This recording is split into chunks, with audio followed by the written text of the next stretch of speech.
নমস্কাৰ পুনৰ এটা নতুন জব আপডেট ভিডিঅ'ত স্বাগতম জনালো আজিৰ ভ্যাকেন্সিখিনি ডিটেইলছটো মই আপোনালোকৰ মাজত দেখুৱাই যাম ভিডিঅ'টো সম্পূৰ্ণ চাব প্ৰথম ভ্যাকেন্সি ফাৰ্মা কোম্পানীৰ ফালৰ পৰা আহিছে পোষ্ট আছে packaging supervisor electrician barcode scanner assistant operator qualification minimum 6 pass কৰা হ'ব লাগিব আৰু এবভ দিয়া আছে স্যালাৰি 14500 ৰ পৰা 26500 ৰ ভিতৰত পাব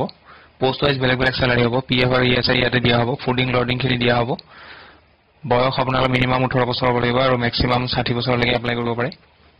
লোকেশন হ'ব north Guwahati industrial area contact number দিয়া আছে এই নাম্বাৰটোত কন্টাক্ট কৰিলে আপোনালোকক এপ্লাই কৰিবৰ কাৰণে ডকুমেন্ট জমা দিব লাগিব অফিচ এড্ৰেছটো জনাই দিব তেওঁলোকে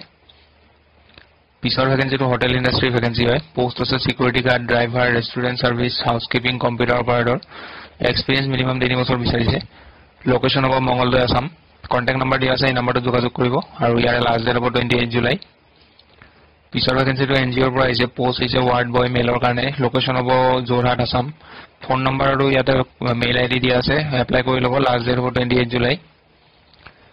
পিছৰ ভ্যাকেন্সিটো বেনাৰী শ্বৰুম গুৱাহাটীৰ পৰা আহিছে সেলছ এক্সিকিউটিভৰ ভ্যাকেন্সি টেলিকলিঙৰ ভ্যাকেন্সি আৰু ৰিসেপশনিষ্টৰ ভ্যাকেন্সি ফিমেল এপ্লাই কৰিব পাৰে ইয়াত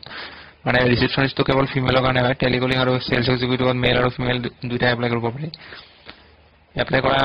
যিসকল ক্যান্ডিডেট এপ্লাই কৰিব বিচাৰে তেওঁলোকে এই নম্বৰটোত WhatsApp নম্বৰ হয়টো এটো কল কৰিব লাগিব নহলে WhatsApp কৰিব লাগিব লোকেশন দিয়া আছে বশিষ্ঠ চাৰিআলি অপোজিট মেগা প্লাজা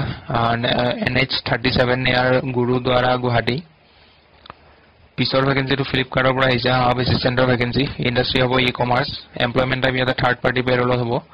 কোৱালিফিকেশন হাই সেকেন্ডাৰী পাস কৰা হ'ব লাগিব লগতে বেসিক কম্পিউটাৰ নলেজ থাকিলে হৈ যাব আৰু যদি কোনোবা ক্যান্ডিডেট আগতে কাম কৰা এক্সপেৰিয়েন্স আছে লজিষ্টিক ইণ্ডাষ্ট্ৰিত কাম কৰা এক্সপেৰিয়েন্স আছে তেওঁলোকক আগতে প্ৰিফাৰেন্স দিব লোকেশন শিলচৰ লালা বাজাৰ কৰিমগঞ্জ কালাইন হাইলাকান্দি বোকাজান গোলাঘাট ধেমাজি লামডিং হোজাই এইকেইটা লোকেশন হ'ব ইয়াৰে এইকেইটা লোকেশনৰ ভিতৰত কোনটো আপোনালোকে কৰিব বিচাৰে সেইমতে আপোনালোকে মেইল কৰোতে লোকেশনটো লিখি দিব স্যালাৰি ইয়াতে দিয়া আছে ইনহেন্স স্যালাৰি 13693 পাব ষ্টাৰ্টিং স্যালাৰি প্ৰভিডেন্ট ফান্ড মানে পিএফ আৰু এটেন্ডেন্স বোনাস পাব other statutory benefit as applicable extra benefit আছে আৰু কিছুমান তেওঁলোকৰ কোম্পানী নৰ্মছত এপ্লাই কৰিব বিচাৰসকলে এইটো মেইল আইডিত আপোনালোকে নিজৰ বায়োডাটাখন মেইল কৰি দিব আপডেট কৰি ল'ব লৈ কিনে যিটো লোকেশনৰ কাৰণে এপ্লাই কৰে সেইটো লোকেশনৰ নামটো মেনশন কৰি দিব আৰু ইয়াতে দিয়া আছে only shortlisted candidate will be contact আপোনালোকক যোনে shortlist কৰিব মানে যাক shortlist কৰিব তেওঁলোকক কন্টাক্ট কৰি দিব ফাৰ্দাৰ সো এইখিনি আছে ভ্যাকেন্সিৰ আপডেট ভিডিওটো ভাল পালে লাইক এটা কৰি দিব লগ পাম পুনৰ এটা নতুন ভিডিওত আজিলৈ ধন্যবাদ নমস্কাৰ